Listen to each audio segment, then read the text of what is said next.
CR এভিনিউয়ের উপর অবস্থিত শোভাবাজার মেট্রোয় নামার পর গলির মধ্যে বেশ কিছুটা ঢুকেই চোখে পড়ল শোভাবাজার রাজবাড়িতে অনুষ্ঠিত হওয়া ফুড ফেস্টিভ্যাল। শোভাবাজার রাজবাড়িতে এবার প্রথমবারের মতো আয়োজন করা হয়েছিল এই খাদ্যমেলার, যেটা 27শে ডিসেম্বর থেকে 29শে ডিসেম্বর পর্যন্ত চলল এবং দুপুর 3টে থেকে রাত 9টা অবধি ছিল এর সময়সীমা।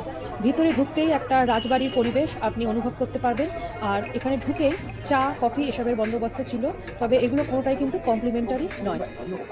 কিছু দূর প্রবেশ করার পর আমরা দেখি এখানে একটি ফিডব্যাক ডেস্ক রয়েছে, তারপর মেইন ঠাকুর দালান যেদিকে রয়েছে সেদিকে চলে যাই।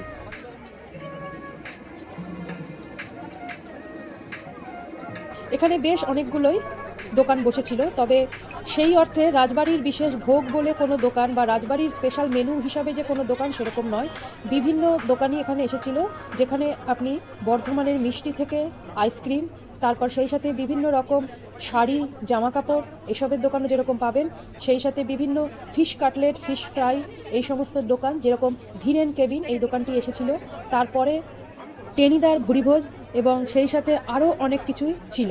তবে প্রত্যেকটা দোকানেই এত ভিড় যে ভিড় ঠেলে দেখা প্রায় অসম্ভব ছিল। আর এখানে কিন্তু কোল্ড ড্রিঙ্কস, আইসক্রিম এসবের স্টলও ছিল। উপর দিকটা খুব সুন্দরভাবে আলো দিয়ে সাজানো ছিল। তবে এখানে ঘরে বাইরে বলে একটি স্টল ছিল, যেখানে বিভিন্ন রকম ফিশ সংক্রান্ত আইটেম পাওয়া যাচ্ছিল, এবং সর্বশেষ যে স্টলটি ছিল সেটি হচ্ছে বাদশাহ মাল্টি কুইজিন স্টল।